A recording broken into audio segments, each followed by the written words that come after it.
حور العين تناديني فدعيني أماه دعيني لتبكي دموعك يا أمي عن دربي لا لن تثنيني أماه طريقي قد وضحاه. بسم الله الرحمن الرحيم. الحمد لله رب العالمين. اللهم صل وسلم وبارك على عبدك ورسولك محمد أشرف الأنبياء والمرسلين وعلى آله وأصحابه أجمعين وعلى التابعين وتابعيهم بإحسان إلى يوم الدين وبعد. إخوة الكرام que j'aime في الله والسلام عليكم ورحمة الله وبركاته. Le musulman a le devoir d'être doux, car c'est aussi la douceur qui fait que le caractère est bon. Et celui qui parfait son caractère sera le signe qu'il aura pris pour modèle à suivre le caractère de notre lampe éclairante, le prophète Mohammed sallallahu alayhi wa sallam, qui a dit d'ailleurs « J'ai été envoyé pour parfaire les nobles caractères ». La douceur donc s'acquiert facilement ainsi en prenant son exemple sallallahu alayhi wa sallam. Allah azza wa jalla dit à son sujet « Et c'est par quelque miséricorde de la part d'Allah que tu as été si doux envers eux. Mais si tu étais rude, au cœur dur, ils se seraient enfuis de ton entourage. Pardonne-leur donc et implore pour eux le pardon d'Allah et consulte-les à propos des affaires, puis une fois que tu t'es décidé, confie-toi donc à Allah.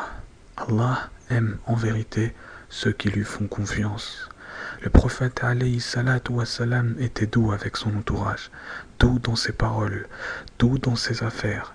Il leur parlait qu'avec des paroles convaincantes, faciles à comprendre, véridiques, rassurantes, et cela fait partie de la miséricorde d'Allah, qui a choisi d'inculquer à son prophète alayhi salatu wa salam de procéder avec douceur dans son appel à la religion, dans sa mission prophétique, dans ses prêches et dans les consultations des affaires, etc. Sans nul doute, c'est aussi la douceur du prophète sallallahu alayhi wa sallam, agréable pour le moral des gens, qui a fait que les cœurs se sont ouverts et que la foi a commencé à entrer dans ceux-ci avec douceur, par la permission et la guidance d'Allah, pour s'y affermir par la suite, en aimant la pratique de la religion et en habituant l'âme aux concertations faites d'enjoignement mutuel de la vérité qui est l'islam et ses piliers, et de l'endurance dans les épreuves, le suivi de la sunna et les bonnes œuvres, et tout cela qu'avec raison et douceur. Allah dit à son prophète sallallahu alayhi wa sallam « Mais si tu étais rude au cœur dur, ils se seraient enfuis de ton entourage. » Allah ne s'est pas suffi d'employer le mot rude ou dur, mais il a dit au cœur dur, pour être doux envers chacun. Il y a des conditions qui feront sans doute que cette douceur s'ancrera dans la foi du croyant. Méditez sur la parole du prophète sallallahu alayhi wa sallam qui dit « Aucun de vous ne sera vraiment croyant tant qu'il n'aimera pas pour son frère ce qu'il aimerait pour lui-même. » Or, si chacun de nous médite bien ce sujet, il verra que dans ce qu'il aime de la part d'autrui par nature à son égard, c'est la douceur. Il y a aussi la douceur en effet. On peut adresser la parole à une personne sans savoir qu'elle a un mauvais caractère. Au premier dialogue, après la réponse, l'idée que se fera le pieux dialogueur est qu'il faut mieux ne pas parler avec ce genre de personnes, si ce n'est pour les conseiller, afin d'éviter toute faute à son tour de caractère et tout emportement. Mais il se tourne en revanche vers la personne douce, qui est facile à l'écoute et au dialogue, mais rien ne change quant à sa pensée et sa certitude qu'il doit aimer pour son frère en religion et en lien de sang ce qu'il aimerait pour lui-même. Afin d'être un vrai croyant et d'agir envers autrui et avoir des pensées sur autrui en conformité avec l'ordre du prophète sallallahu alayhi wa sallam et donc aussi à la volonté d'Allah subhanahu wa ta'ala. C'est cela qui rend le cœur doux et non dur, car ne pas traiter autrui comme on aimerait être traité fait naître un désir d'adversité, un fait de penser qu'à soi-même, de l'orgueil, de la jalousie et de même par les mauvaises paroles, de la discorde.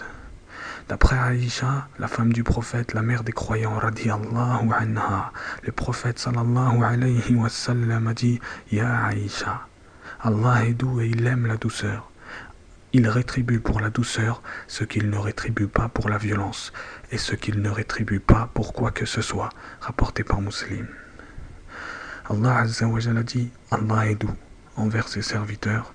Il attribue ses biens à qui il veut et c'est lui le fort, le puissant. » Akhi fillah, ukhti fillah, si tu veux adopter un bon comportement qu'Allah a agréé et que les gens prennent exemple sur toi. Fais que la douceur prenne le dessus sur la dureté et que le pardon prenne le dessus sur la colère. Allah est doux et tout-puissant. Toi, tu n'es pas tout-puissant, mais tu as le devoir d'être doux. Et c'est à lui que nous demandons l'aide. اللهم صل وسلم وبارك على نبينا محمد وعلى آله وأصحابه أجمعين والسلام عليكم ورحمة الله وبركاته.